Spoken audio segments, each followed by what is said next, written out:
Human Values Club podcast. You're here today with us. We're going to have a great conversation. Can I hear hello from everybody? Hi. Hi.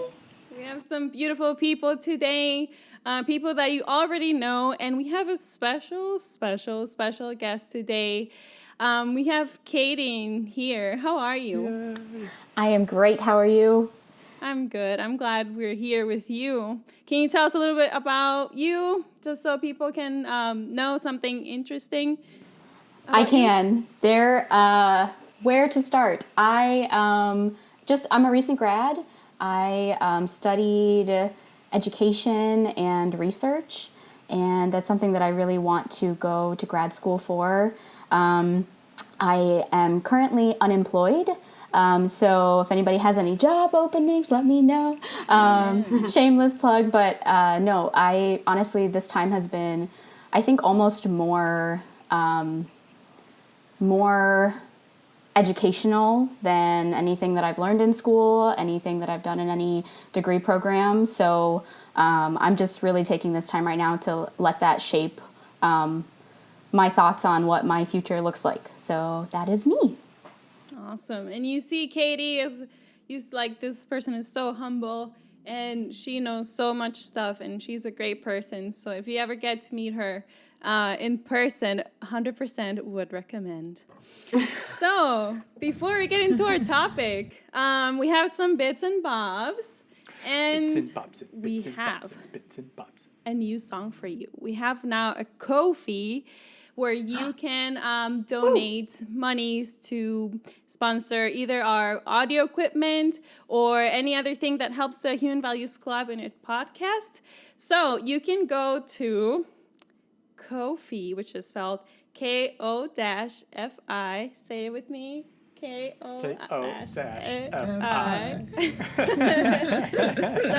Now for real. Ko-fi.com/Human Values Club. So if you have to remember it, just sing the little song. Ko-fi.com/Human Values Club. You can donate the price of a coffee, which right here in Chicago is about $4 to $5. Support this cause. So you can help us in that way. Also, you can contact us at humanvaluesclub@gmail.com.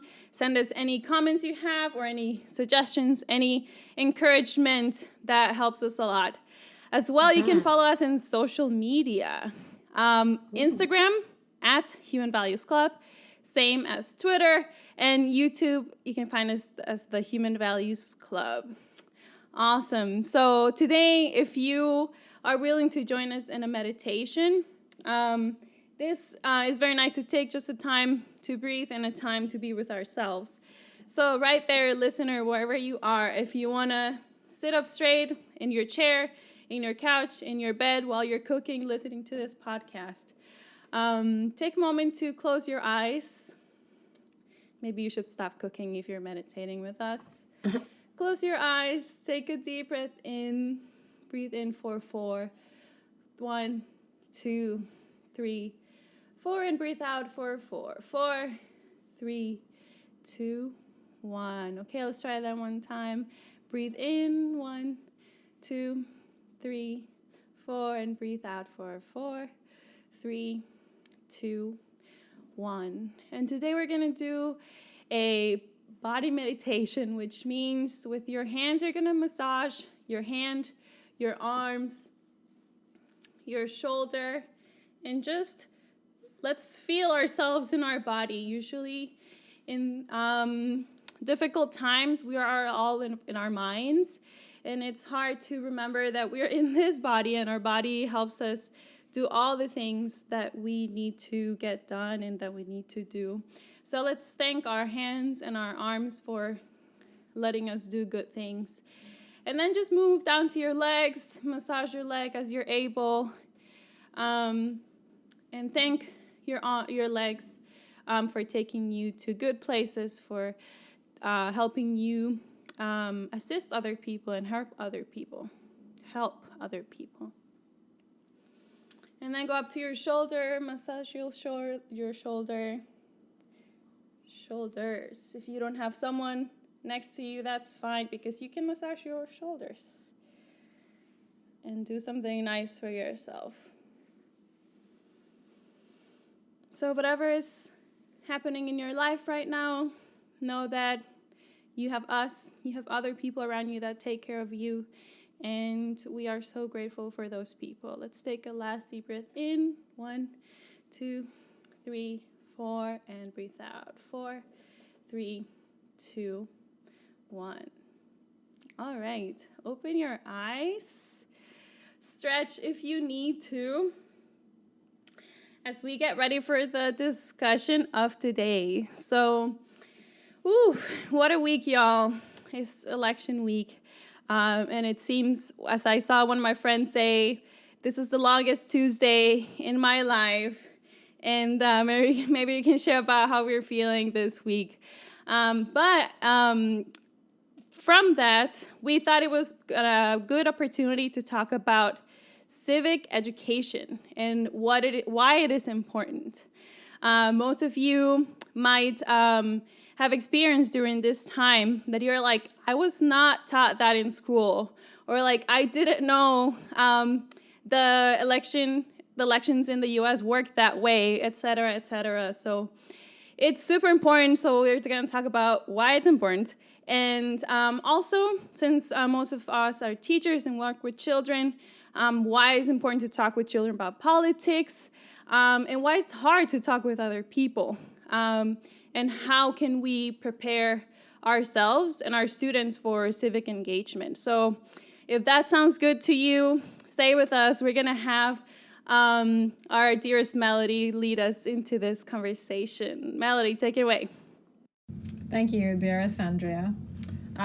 Welcome everybody to this conversation. I'm actually really excited to talk about this, but a little bit nervous because I feel like personally politics and the idea of civic education is something that I've just never really had good conversations about these things, at least in my past. I think now I'm starting to dive in with some of my friends, and but it's always an area where I try not to go to, especially with people I'm not very familiar with, because politics, I think I heard one time or read that religion and politics can be the two main dividers in the world, sadly. But I looked up civic education the other day, and some of the words that I found, I just want to share with you. Democracy, rights, citizen, knowledge, skill, empowerment, experiential learning, voice. So these are some of the words that came up for me. And I don't know how I feel about that, because sometimes we have certain feelings or ideas attached to words, and so everybody has a feeling or opinions attached to politics or attached to what civic education is. And I was listening to a podcast by Oprah called Oprah's Masterclass, and she had a conversation with Condoleezza Rice, who's the one of the first Black female national security advisors. She's a former one now. And Condoleezza was kind of sharing, as a child, her parents created this kind of democratic household where they would have a pretend vote session, and she would always win the election in her house. Like, she always won. Her parents always lost. And looking back on that, she shared that they definitely did that on purpose. And the point of that was so that she felt empowered, but also that she had responsibility. Because once she was in that seat, she could be part of making decisions like what color should we paint the kitchen, or how much money should we spend on snacks, or whatever it was. And so as a child, she shared that was an empowering experience for her, but it also taught her a lot about what is democracy, and also just the responsibilities of being in positions of power. And in my personal experience, I think I didn't talk very much about politics with my parents, but they always were big on it's important to vote and things like that. So I want to throw this question to my friend Victoria. And yeah, just leading with all of that and some of the words I mentioned and the idea of what civic education is. As a child, what was it like for you learning about politics, and did you have voices in your life who taught you about, what civic education is, or the importance of learning about the political atmosphere in your country? What was that like for you growing up as a child, and how has that transformed over the years in your life? Thanks for passing it to me. I could feel you about to say my name. I was like, say it. Yes. So, however, sadly enough, my civic education when I was younger was very lacking, and it's almost a little disappointing looking back on it.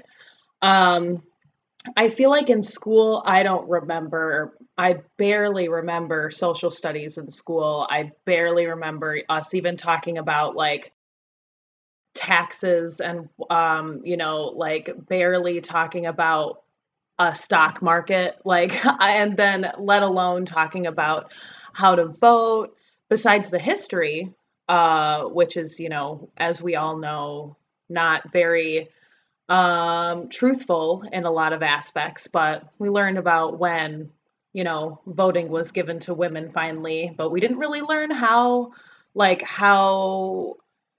influential, people of color and Black women were for getting women's rights to vote. So that was only, so there's that. And then I feel like my mom, who is very up to date with politics, and we talk about it a lot now. Had a conversation with her the other day about it and about all of the election things. But I feel like we didn't really have meaningful conversations when I was growing up about it.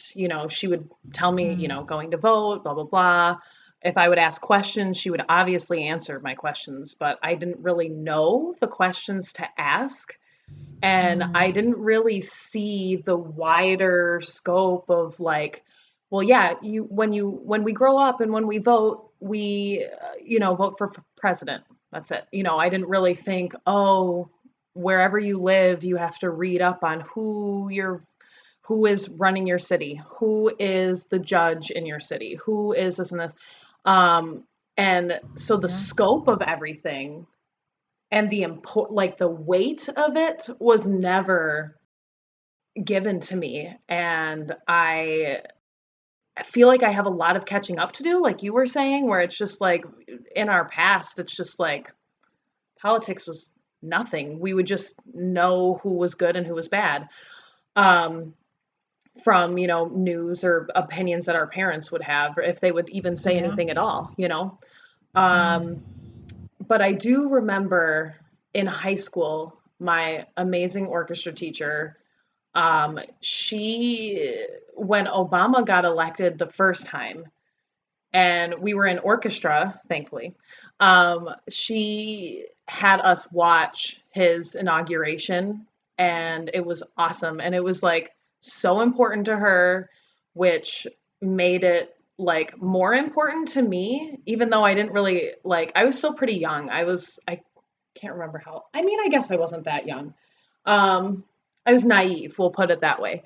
And I just remember her being fired up, and then her explaining to me this is a big moment in history that none of you guys should miss. And this is a big moment in, history for everybody, but also for, a man of color being in the Oval Office, such and such, all that. So I was really thankful that kind of started my passion, I guess, and wanting to know more. But yeah, long story long, very all the civic education I've had has been recent, as an adult, post college. Yeah. So also very thankful that we are having this conversation, because I too will be learning a lot from these lovely faces. And I'm curious to see who had a really good childhood civic education, because I want to take that and roll with it and shove it into kids' faces. Yeah, so Perfect choice of words. yeah, Shove it in there. you mentioned, you said that your orchestra teacher was important to her, and you could, I'm paraphrasing, but you could feel how important it was to her based on how she spoke about it and the fact that she shared. So I have a question for you, and anybody else who wants to jump in, and if this connects to their experience. Do you feel like it wasn't as important to your parents, or were they protecting you because they didn't want to burden you with the idea of, oh, my daughter has to think about politics? Like, what is the difference there between your orchestra teacher and your parents, in how they conveyed what politics is to them? It's interesting, and I'll pass it on to anybody after I say one more quick thing among the many. My mom, she was like almost like the opposite of like a helicopter parent. Like she let us figure out on our own what we needed to do. So I don't know if it was I don't know if it was like she was trying to shelter me from politics. I don't think that was ever the case, but I think she wanted to let me figure things out on my own, which has pros and cons when you're someone who just doesn't know anything about it, and doesn't know what to ask. So I think there was that, but also my orchestra teacher was like my second mother. So in a way, and my mom has said that too. She's like, Mrs. Black was like, I was so like grateful for her because she was like your mom at school. And I was like, yeah, totally. But yeah, so I think maybe that's why, because I looked up to her so much as I wanted to be her, as a career, music teacher. I wanted to, love people the way she loved people. And also I wanted to be as involved politically as she was. She knew everything. She knew everything about what was going on in the world. And I just wanted to also be that knowledgeable. So I kind of want to ask my mom, hey, what's the deal? I think I could ask her that now and be like, so when I was growing up, Yeah. did you have a Yeah. reason for, but yeah. That's a good question, and maybe a piece of homework right there. Yes. So I think the opposite of helicopter parenting is submarine parenting. Right? They just shoot you off into the world like Did you you do just it make now. that up?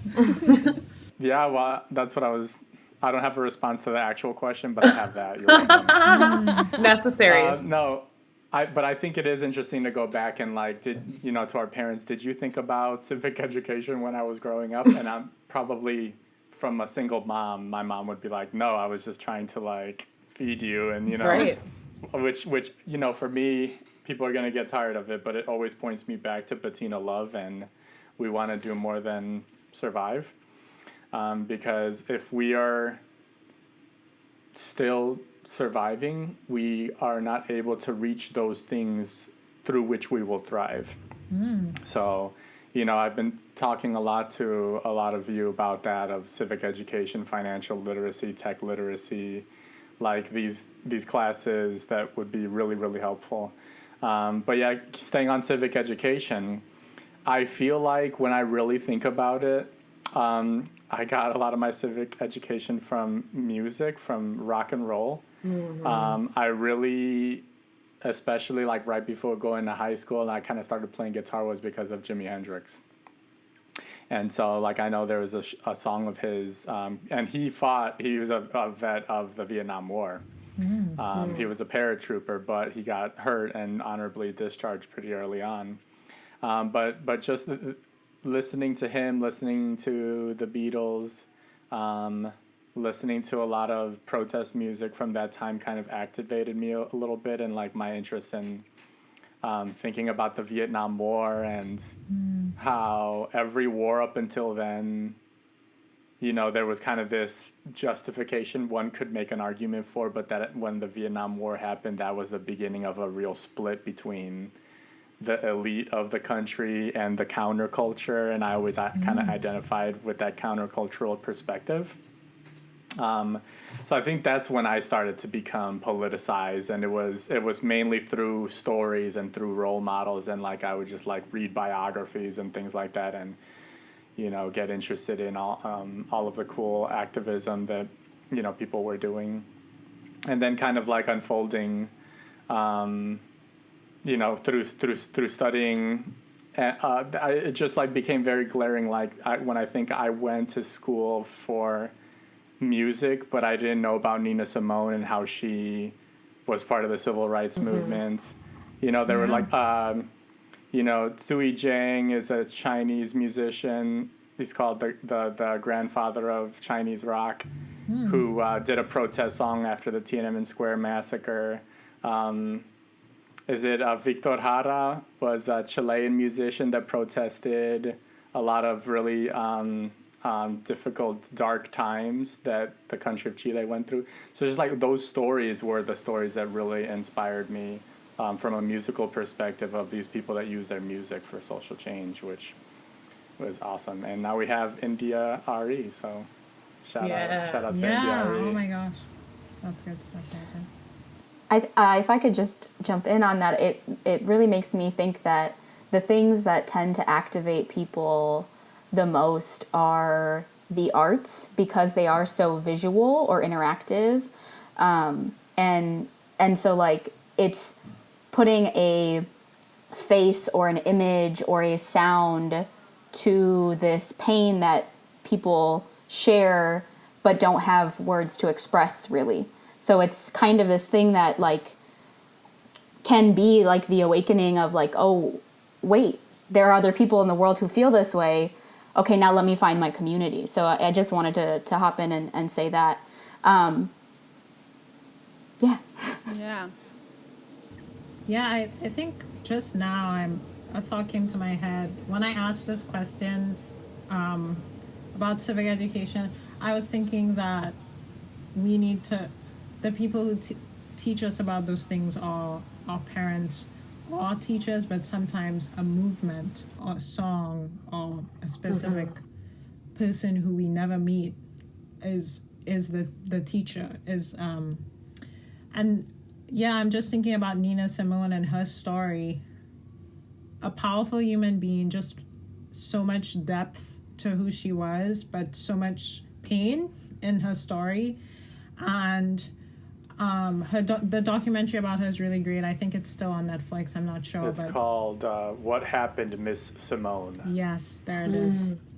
And there's a part that that kind of talks about how she gave up some of her being popular in her career field, specifically to have a voice to speak up against injustices, and that she lost a lot of her fans and a lot of her gigs because of that period of time where she chose to do this work, and she chose to write songs that were just very verbally aggressive or that just spoke the truth.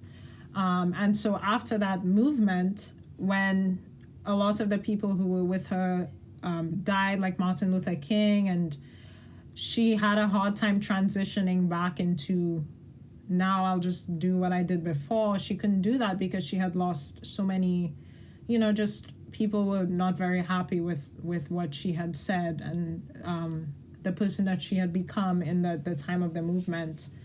And so she kind of sacrificed, for the sake of what is right and just and fair, she sacrificed fame pretty much, and is still famous, like well known now if we look back on it. But for her, that was a big sacrifice, because after that it's like, now what do I do? And so she left the country. And so I'm just thinking a little bit about the teachers in our lives. Like, what does that mean, and how we learn? Andrea, if I can put you on the spot, what is it? Because you're not from here, you're Costa Rican. And so as a child growing up and being in a different political climate, America is different from Costa Rica. How has your civic education growing up influenced, how you make decisions today in America? Ooh, girl. I feel like I've been in the U.S. for 5-6 years, and I feel like I'm like a 6-year-old learning about American politics. So that's how I feel. But I think, I mean, Costa Rica is a democracy and has always been. It's a young country, but we pride ourselves in that, like, oh, we're a democracy. And compared to, let's say, other countries in Latin America that have been impacted by dictatorships, like, we honor ourselves in our democracy. That doesn't mean that there hasn't been corrupt systems and corrupt politicians, which unfortunately is common in Latin America. But I think growing up, of course, we learn in school like the structure of the system in Costa Rica and like voting and everything. But if your parents were not politicians, you would not speak that much about politics, at least in my family, let's say. So like my family was not really like a family of politicians. So it was very much like we still voted and, you know, we'd still like inform ourselves a little bit of like who we're voting for. Yeah, we wouldn't be as involved if like someone in our family was not a politician. And so I feel, honestly, how it has been influenced me is, I think, fear of talking about it or fear of going too deep into it or to be bold and say like, oh, this is what I believe in, or like this politician is not doing this or this politician is not doing that. Because up until now, which because of the pandemic and just civil unrest in general in Costa Rica, there's been groups coming out as, you know, kind of like on the violent side and kind of like protests here, like, well, people are just tired of not enough funds, not enough resources for specific communities. And that is seen as like you better like not identify with your family if you are being part of one of those, let's say, those protests or those people that are leading these acts of civil unrest, so of civil disobedience, let's say. And so honestly, yeah, it's been as like a fear thing, as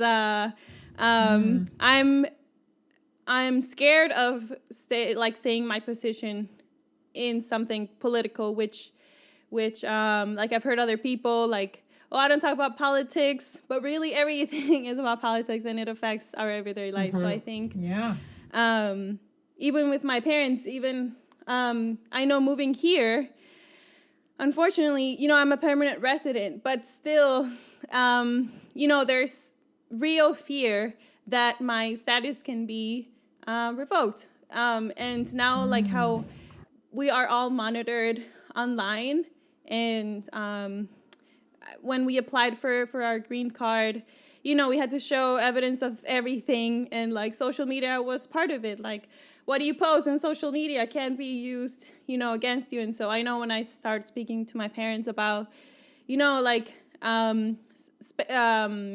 say my opinion about a politician or a policy or something politically related, they're like, yeah, but remember, remember, like, don't say too much, or like, remember that your status is still blah, blah, blah.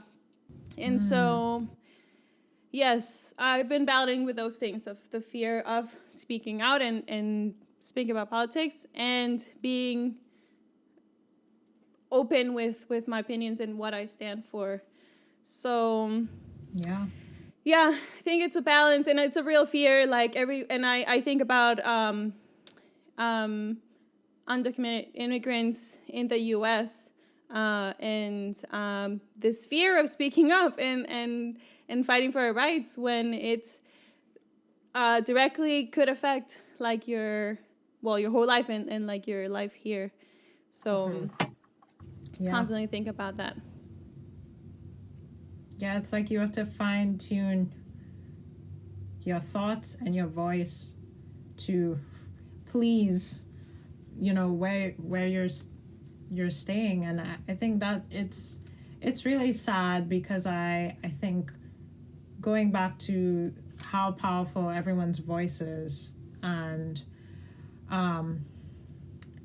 how we should have the opportunity to speak honestly and openly about what we think about things, because just the idea that some voices matter or some people are American, like what exactly defines being American, or somebody who was undocumented for a period of time and recently gained citizenship, how important their voice is versus somebody was born and raised. It's all, there's this strange idea around whose voice matters or whose voice has power. And I think that ties into how we approach as teachers, how we approach teaching as teachers,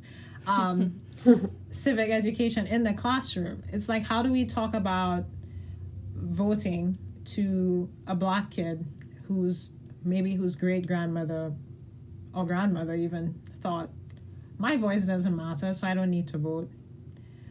So they're coming from a home hearing maybe that, compared to a white kid who grew up in the suburbs, whose parents are very open and strong about their opinion of politics. Like in the classroom setting, how do you talk about that? And how do you address and reach the hearts of all these kids and help them think critically? And anyway, that is actually my second question, and I'm going to throw that at Katie. Nice. Katie, you shared that you're interested in educational research. So I'm curious to know your thoughts around how to teach honest civic education in a classroom setting, but also just generally in having a conversation with a 10-year-old in a park or whatever it is. What are your thoughts around that? So I don't know if you can see, but all my hairs are standing up on edge. I've been itching to get to this. I'm like, I want to talk about this so much. So just before I start, I just want to like decenter myself a little bit and say that I am really new to abolition work. So I do want to credit all of my knowledge and things that I'm talking about right now to the people of color, specifically, women and femmes of color who have like carved this knowledge out and have shared their like just depths of knowledge with us. So those are the folks that I really want to turn to in this time and their theories. And so for me, it going back to why is it so hard to talk about politics, I feel like it's designed that way. So if you think about it, the founding fathers, and these are like, the I don't want to call them always dog whistles, but these terms that kind of send that like specific groups of people use to try and hold on to their power or stake their claim, is that these founding fathers, they never wanted women or enslaved people or immigrants to have a say, because we were never part of the plan, right? They were the plan. So they sold the American people, which they didn't really have to sell anybody other than the white men, right? Because those are the people who were only, like, women could not own a house. They were treated as property. So they sold the American people an elite democracy, which is when a small number of people, or usually who are like the wealthy or educated folks. And when I say educated, I mean, at that time, who were the people who actually had access to education? And those small number of people are the people who influence all of the political decision making. And what they did is they disguised it as this participatory democracy, which is a democracy in which people actually have the power to make policy decisions and to influence policy decisions, by creating the electoral college system. And so, like, if you dive really deep into that, there's so much variance, like, by state in terms of, like, what the restrictions are for voting against what the majority is. So let's say Chicago, it would never happen in Chicago, but let's just say there was an elector who just decided to vote Republican instead of Democrat in this specific election. it's so drastically different what the penalties are for doing that. Sometimes that penalty could be as low as a fine, which, what does that tell you? Is that if you have money, you can influence politics. So for me, it's like these gatekeeping systems that are like this are meant to maintain the status quo, which is a rich elite. And it's a rich white elite, because those are the people who had access to education, to building generational wealth, to all of these other things. And then on top of that, the thing that Andrea was talking about in terms of that like fear of talking to people or speaking out or going against the grain, for lack of a better word, is that at some point we were sold the narrative that it's taboo to discuss or debate politics.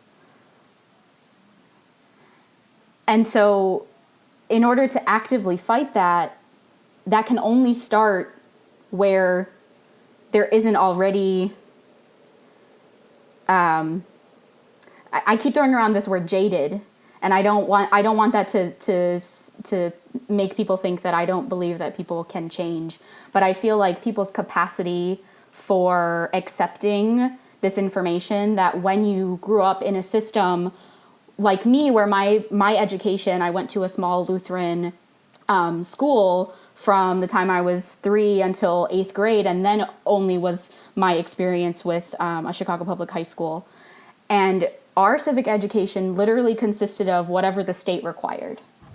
And thinking back on it, all I can remember is like having some kind of constitution class or a constitution test or something. So anything and everything that we did that had to do with politics was just rote memory. So it was, we had the songs about the Constitution, we had the amendment song to remember, and all these different hand signals, because they wanted us to pass the test. They wanted us to score well so that we could move on to the next grade. But there was never any active interest in empowering us. Yeah. In talking about how those systems work, what the structures of these systems are, and is there a way to change them if they're unfair? So instead of, in my opinion, instead of teachers' goal being, I want to warn my students, I want to warn them about how unfair the world is, if we can teach them about the systems in such graphic detail that they understand how they work and where the potential for change is, that's the only way to empower students, in my opinion, to give them agency, to know that they can affect the world around them. It's about honesty, like being brutally honest, and it might be confusing, but we want to invite students to the table, not like scare them away from the table and just be like, the Constitution is hard to memorize, like, ooh, you know. It should be about honesty. Yeah. And also with sorry, Javi, I don't know if I interrupted you there. Just with the idea of teaching kids in a way that empowers them, causes them to challenge or to challenge the systems. It's like if they become critical thinkers, they will disagree with things, and that's dangerous. So it's almost like we're trying to keep things in order and make sure there's not too much change. So let's just teach them let's just teach them the knowledge, the vague stuff, so they can pass the test and keep going, instead of teaching them how to think critically, how to understand in depth how these systems work, and what democracy means in America, and how it came to be, the history of it, and what it the purpose that it serves.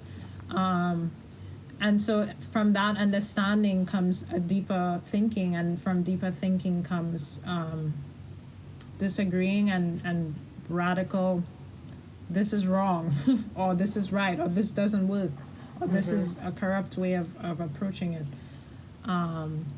Yes. Yeah, so. And I just to piggyback off of that, I don't think I ever had anyone talk about critical thinking or like what critical thinking was until college. And then at that, I only had one professor who the only reason that I learned so much was because I made sure to take every one of the English classes that he offered at the university. But because he would teach us things like, what's a logical fallacy? Like, how do you identify them?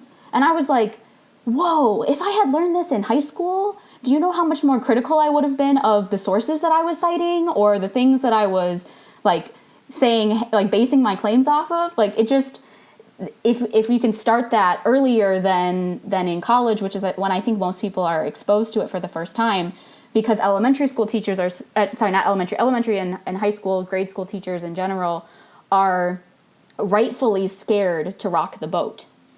And so if teachers are as well are forced to exist, I'm also reading Bettina Love, and if they're forced to exist within this educational survival complex all the time, there is no room for growth. There is no time to get to know your students. Everything is prescribed, but whose standards are we living up to? Whose standards are we trying to live up to? It's the textbook companies. Because the textbook companies have had profits poured into them and have money and are able to affect legislation and are able to lobby and are able to say, hey, we want you guys to follow this curriculum because it aligns with this new book that we just published. And we're going to make $17 billion off of it. So when you as a teacher, when you are faced with making that decision of, do I want to teach my kids for what's going to give them the tools that they need to succeed in life, or am I going to teach my kids what I'm being told to teach my kids, which is basically capitalism in a book? Right. Because they're not going to give you any of the tools that you need to change the system. They want you to stick within the system. So I think a wonderful opportunity to jump off of that, because I don't even remember what the question was anymore, but so much good stuff.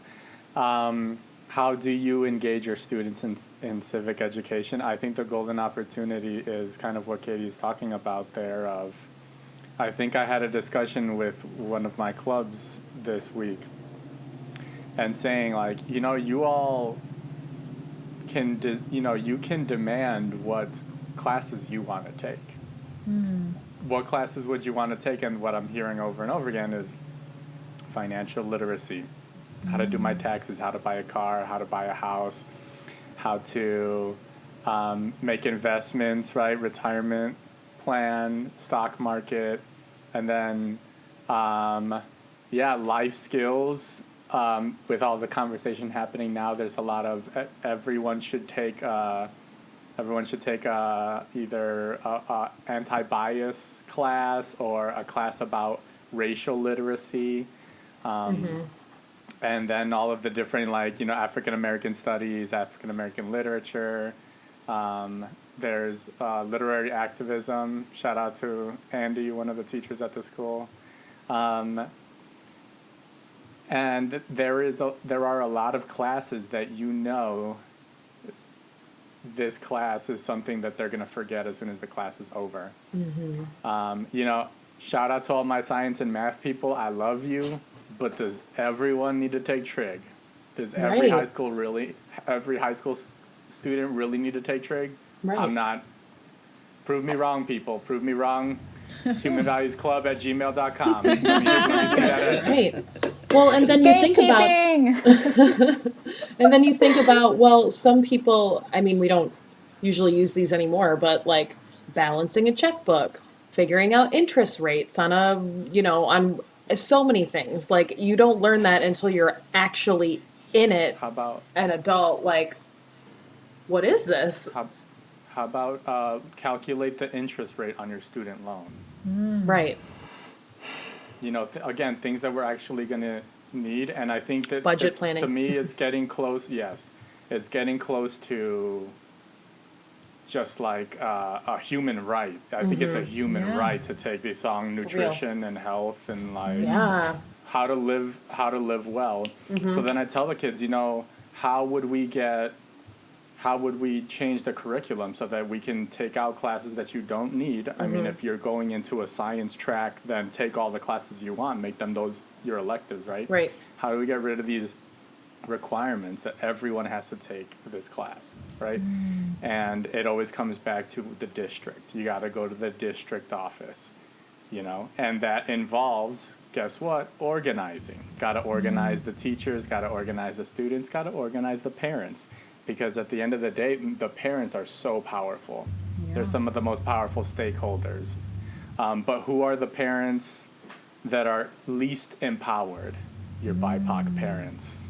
The ones who live 2 hours away from school. The kid is traveling 2 hours to and from, right? And are working. Katie, I know that was some of your research. Yeah, hardworking parents. Maybe they are not confident with their English skills. They don't show up to report card pickup. Like, there's so many things, you know. Those are not the parents calling the principal every day, like when there's something wrong that they don't like. Like, those, you know, we can't expect those students, if they're not empowered, can't expect them to do all that self-advocacy everyone's talking about all the time, you know? So I think it's about, and that's the opportunity, I think, for civic education, organize the students and make them demand what they want their school to look like. Do you remember the most recent CPS hearing? I think it was a budget hearing or something, and they were voting on the SROs. So there was a public comment section, and this is exactly what you said, like in real life, is there was a public comment section, and people had been, you know, like writing up these, you know, amazing things to say about why having SROs in schools disproportionately affect students of color and just all of these amazing things. And it just so conveniently happened that almost all of the slots had already been taken. The speaking slots, it was like 2 minutes apiece, were taken by parents and administrators from Sauganash Elementary School, which I'm not sure if you're familiar, but it's like up on Peterson. And not to say that schools should not have the right to advocate for resources, but this is an extremely far north side, like north suburb of Chicago that is super well funded. They've already gotten money for like extra buildings and things like that. And so when it comes down to this public comment section, who were the people who had the time and the resources to organize to be able to get more resources? Yeah. There's like a rule of, in a room full of stakeholders, look around and notice who's not there that should be there. And it's a big mindset change that we're asking of people in power to do, but it's about time. It's necessary. Yeah. And the most beautiful work I think that you can do right now is, you know, to get people activated in that way. I'm going back to my big three, which is build beloved community, build a community of people that are going to take care of each other and encourage each other, educate each other on whatever it is that you need to learn. In this case, we're talking civic education, empowering the community. And then the third thing is to organize for the policies that you want to better your life, whatever your community is. And I think those three steps are really, really amazing, whether that's at the school or whatever community that you're working for. Because I think this system, this educational survival complex, is made to make us feel alone, us feel isolated, us feel, you know, like we're the ones failing. Like it's our fault. When really it's a system that's been failing BIPOC students, parents, and teachers. And it was designed to make. Intentionally broken system, right? It's working just as it was designed to. Yeah. Yeah, I remember by my second year in college, I remember thinking to myself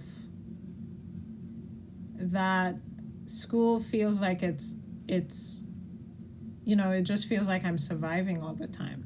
Like I'm not learning. I'm learning, but I'm not actually learning. Like I'm not. My mind isn't. You're passing classes right, and passing so I'm tests. Going to class. I'm listening to a professor give me information. There isn't like enough, I feel like there wasn't enough active discussion. There wasn't enough me going back to my room and thinking, wow, I need to think more about this. Like, it was just more of, I need to go back to my room and do this assignment. It's due tomorrow. Mm-hmm.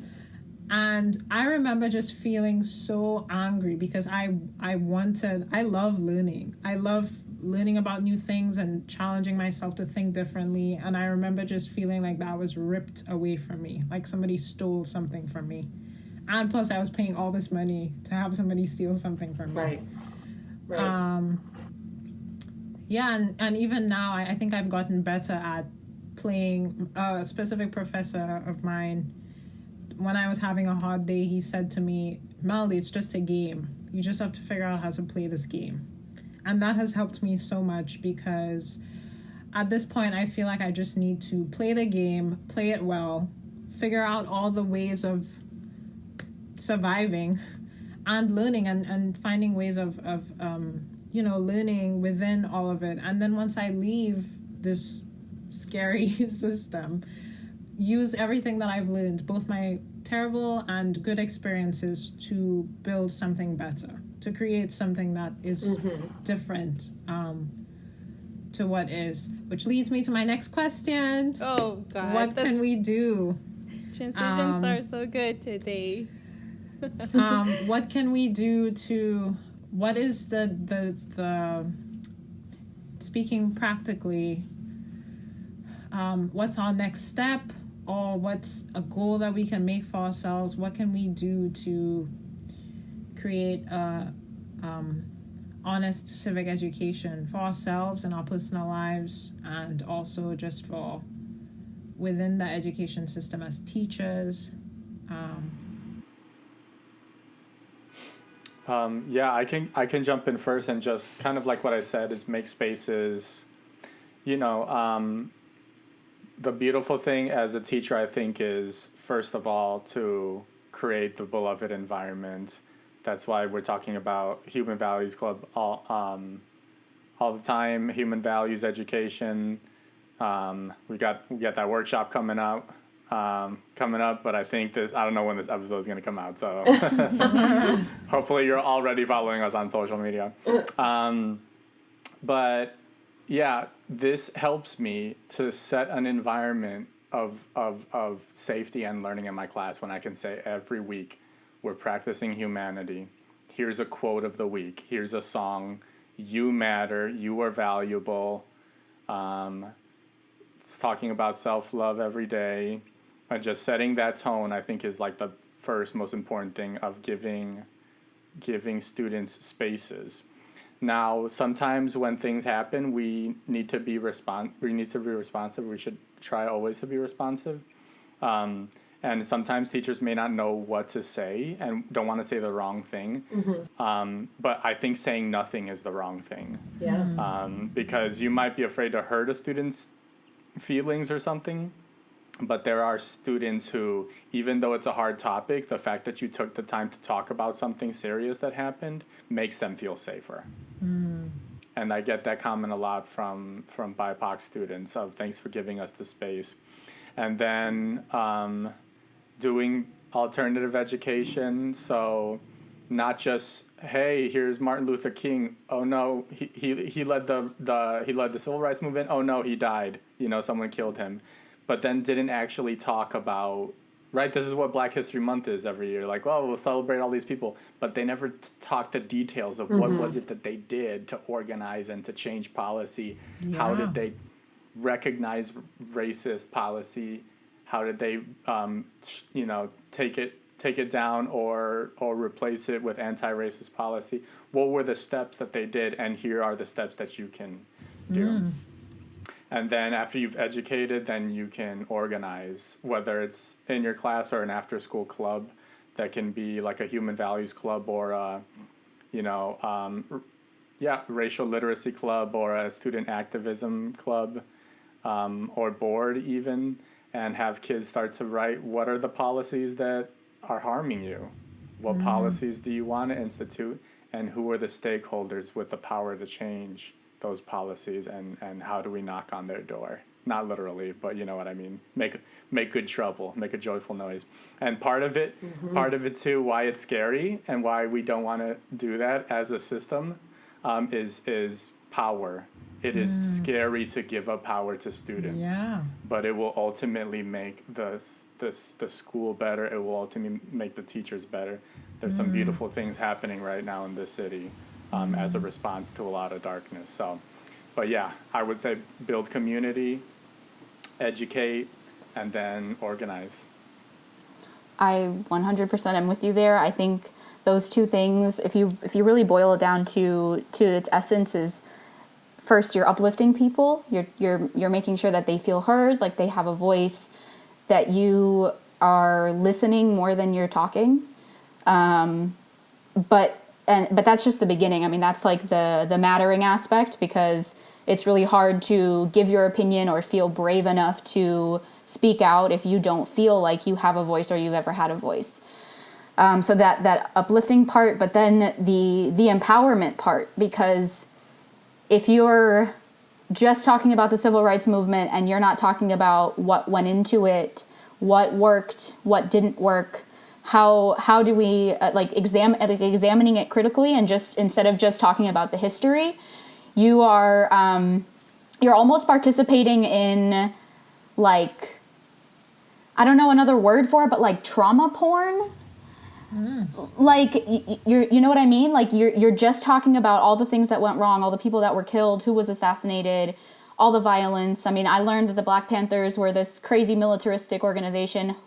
I mean, if I had learned that they were the reason that I had school in my lunch in my school, it would have been a completely different perspective. So that empowering people and giving them the tools that they need to plug into activist work at like multiple entry points. So whether that's like Javier said, giving them a space, giving them finding an organization that once you have that conversation with your students, finding organizations that are actually already working toward the things that they want to change, that can give them a way to like plug into the work that's being done in the city, or wherever you are.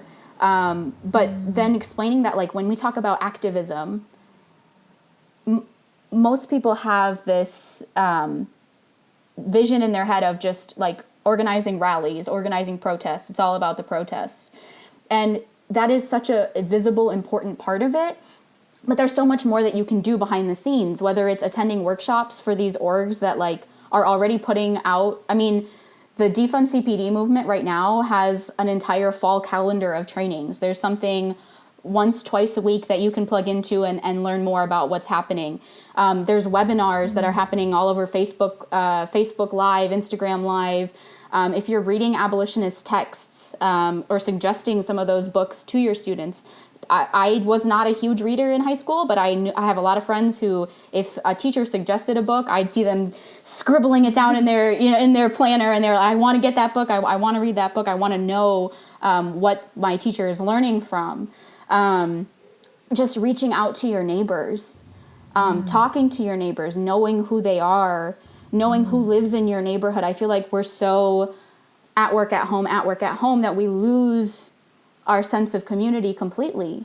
And like knowing who your older person is, like just like what ward you live in, so that you know, okay, when the next election is coming up, did this person do things in my ward that I like? Was this person advocating for me in any way? So like, and engaging with your older people, you can give them a call. You look up their phone number, give them a call. Sometimes, like it's usually only like when you want to compliment them or congratulate them on something that the office person will like patch you through to them to talk to them live. So generally you have to like comments. so if you can do that and then be like, oh, but by the way. Exactly. But like also engaging in mutual aid, that's something that is kind of a new term to me. There's a mutual aid is abolition workshop coming up real soon, next Wednesday. So check that out, Defund CPD. I think it's just at Defund CPD on Instagram. But then just a couple more things, like learning more about the untaught history of your country, of origin and your country of living. Because there's so much stuff, like we said, that won't be in these history books because it is not in the interest of the person who is publishing the book to empower people, to see beyond the educational survival complex. And then, like, finally just joining any grassroots efforts that are already happening in your city, joining an action team or action pod. Human Values Club, I'm going to do a plug right now, has a pretty awesome action team that is still really fresh, but I think has been doing a lot to create that space where young people are centered, where BIPOC voices are centered, where we can have these conversations about what abolition is. You know, that abolition is it's not about lack of something, it's more about presence than anything else. So joining these action teams and pods in your neighborhood, and because without all of those things, we have no chance of building a sustainable ecosystem of change that's long term. If you know, everybody is just if everybody's just protesting all the time, it's great. It you know, gets everyone riled up. But then once it dies down, what's the ask? What are we asking from the people who attended that protest? So the more you can plug in and have these conversations, I just like to remind myself every time I'm stressing and I'm like, I don't understand this. There's no way to comprehend the amount of pain that's happening in the world. If you go back to theory and you go back to the folks who have been organizing and doing this work for years, they have laid it out for us. They've laid out roadmaps of what works to change society, to change, you know, what popular opinion is. So we get so caught up in this isolation that our society, I think, intentionally has tried to breed. And so if we can reconnect with our humanity, we can actually have a chance to build this long-term sustainable change. Katie for president. Long story. Yes. All good Anything things. is possible. Anything is possible, Katie. I just want to say that I love the last part, too, that you said of, before that, making it sustainable. And for me, like, everything I have to do as a group. That's why We have I'm so many the groups. organizer. Yeah, and I have too many groups. So yeah, that's part of that, is making that sustainable, is having your group of people and your community that's going to keep each other, because it's not easy, right? And everyone sacrifices something. And especially being isolated all summer, and watching all these things unfold all summer, I got to a point of almost losing my humanity. And this is kind of where I feel like the pairing of civics education and human values education is so intertwined in my eyes, of the fact of let's never let go of our humanity. And as we're practicing civic education, as we're identifying racist policies, demonstrating as well as working to change policy, that we maintain our connection to our own inner humanity, as well as seeing the humanity in others, because neither do we want to become people who are dehumanizing others, as are the people that we're often confronting, knowingly or not. But yeah, humanity first, and I love that those can go together. It means a lot to me to see that play out. Say about the action team, if you're interested, I'm going to plug the social media at Human Values Club on Instagram. We always post announcements about the upcoming meetings there. But I did just want to say, I didn't really talk about what we do or what we are doing, is that it's an action team specifically centered around young folks who are fighting for intersectional social justice. And our mission is really to empower all people in this fight for liberation of all people, but also to help folks sustain it. Like we said, sustainability, being accountable to each other, creating spaces where you are truly honest about your capacity and how you interact with the movement. that is one of our main goals. So come check us out, or plug into to the many other things that are happening in your neighborhood, because there is a way to get involved. I promise. There's always a way. This is the way. I have All spoken. good stuff. Thank you, everybody, for your wisdom. I just want to pass it back to Andrea to lead us to the next segment of this podcast episode. The next journey. Thank you, Melody. Awesome discussion. Thank you, everyone. I forgot to mention our names at the beginning, but Victoria, Javier, Melody, and Katie. Every time I'm mesmerized by your wisdom and just your knowledge, and the openness that we have to just talk about topics that might be not our focus or our strength, but that we are open to talking about it and just diving deep. And I just wanted to add something, because you also mentioned, Melody, about how to deal with that in our own lives, and I'm figuring that out still, and I think it's a constant thing to do. But I've been reading The Voice of Knowledge by Don Miguel Ruiz, and what actually clicked while we were speaking to me, something that I wrote, that we are perfect. Just how we are born, we are perfect. And I know that might bring up like thoughts right away, like, what you talking about? Like, I'm not perfect. I'm a human being. I make mistakes. But it goes beyond that. Like, when you talk about humanity, we are perfect as we are. You see a child and you're like, they're perfect. And that's the same person that we are. We were just, let's say, tainted by what he explains as the lies that people told us or made us believe. For example, when we tell kids, like, Johnny, you should be Johnny. couldn't think of a more like general name. In Spanish, it's like fulanito or fulanita when you just don't want to say like a generic name.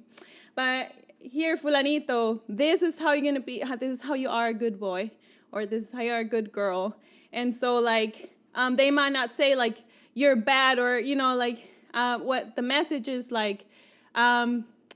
You are not enough, or you're not good as you are. So you're not this good thing that we want you to be, or like you're not this person that we want you to be. And so all the issues, all the drama, all the problems in the world, he says, comes from us believing those lies. Like really peaceful and pure living means in the truth. And so if we can kind of like take out those lies that either people told us, or the way they said things, said like I'm not enough or I'm not perfect, and our mind just like immediately goes to like, no, like that is not right, And so for us to take out those lies, that just reminds us of the truth. And I think in this movement is like always be towards truth seeking. Like, yes, we are. It's like we're trying to work to change this system, or let's say interchange this system for something that works for us while we're working in the system. So it's really a construction. And so what we really are is nothing related to this, but we still have to work in the system. So it is a lot of confusion in our minds of trying to be these perfect beings that we are and live in this, as I say, in this system. So just offering that to all of you. I love Don Miguel Ruiz. What's it called, the other one? The Mastery of Love. Mastery of Love. I'm being book. that student who's scribbling down the books right now. He also wrote the Four Agreements. Yes. Oh, yeah. That's the most that's a well-known good one. That's a really good one. That's That's great. So let's seek So the good. truth. In whatever we're involved in, let's seek the truth and really like critical thinking, or like just question everything and be like, is that really the truth? Because the truth always brings us peace and always brings us good things for everyone. The truth does not discriminate BIPOC from other people, you know? It's for everyone. And so I think it's like a good compass to follow. So that's it for today. I hope you enjoyed this conversation. Gets your mind thinking and connecting with your intuition about where you what piece you want to take in this movement. Talking about civic duty, Victoria has a practice guide for us for this podcast episode. So can you share what's our practice for this week? Oh, well, I'm glad you asked because civic duty is our sub-value. That was a beautiful transition. What an amazing bunch of transitions today. Okay, so civic duty is our sub-value for this week, for election week. And that fits under the universal human value of right action. So, as a reminder, the universal human values are truth, love, peace, nonviolence, and right action. So I guess civic duty could fit under a lot of those, but we chose right action because we need to get some action going up in here. Amen. So the thought of the week is, had to get a song in there. The thought of the week is from Sojourner Truth, and she had said, if we laugh and sing a little as we fight the good fight of freedom, it makes it all go easier. I will not allow my life's light to be determined by the darkness around me. Still relevant, and I think it needs to be brought to teaching kids about, giving kids their civic education. It's joyous to be able to vote. We didn't always get that, and a lot of people didn't always have that. The only people who always had that were white men. So it's a joyous thing to be at the table. It's a joyous thing to have our voices be heard. So we have to remember that. So with that, the objective is to make your voices heard and to demand freedom for all marginalized groups in our country. You all have the power to stand up for yourself, and you have the ability to fight for the safety of everyone. So use that power, use that voice that you have, use your knowledge, use your talents. And I also encourage you to listen to the Janelle Monáe song Americans, because it's very fitting, and it will give you some inspiration. And there's also a lot of literature about Black women and their fight for voting rights. So that kind of gets like washed over a lot in our social studies history classes, where it's just like, okay, 1920, women got the right to vote. Cool. Let's move on to 1930, the Great Depression. It's very like, boop, that's it. They got it. Cool. Read a lot about the fight. Read about who was there at the fight. Read about, the people, that were there helping everybody get the right to vote. So that's your homework. That's your reading story time, is to read about those inspiring women, and mostly women of color. So Can we get some? Can I get an amen? Can I get an amen? Talking about homework, make sure you visit our Ko-fi accounts, ko-fi/Human Values Club, ko-fi. And leave us a little love there in the form of money. And share, if you like this episode, you can let us know in that way as well. You can always reach out to us, to our Instagram at Human Values Club, and Twitter. We also have a YouTube page where you can see some funny videos of us, and also Facebook. We have Facebook. Wow, we're everywhere. You won't miss us. So reach out to us, enjoy these conversations, and most of all, let's remember that this movement is based on how we protect our joy. It should be a joyful endeavor, and I know it can be very hard, but the more we take care of ourselves, the more we can help other people and be strong to really be there for what we believe. So when we liberate ourselves, we liberate other people. And so it's not only about us, but also about just doing it for everyone. And so let's get to work. Work. All right. Work. Get the video in there. I like the hand dancing. That's all I can do right now. All right, everybody. Awesome being with you. I hope you have a good weekend. And Katie, thank you so much for joining us for your first podcast. Yay! Thank you for Hopefully you'll having join us in the me. future. I would love to. Regular. But thank you, Katie. Again, Katie works a lot with our Instagram, so you can definitely reach her in our Instagram, Human Values Club. All right. Love yourself. Love the world. And see you later. Bye. Bye. Bye.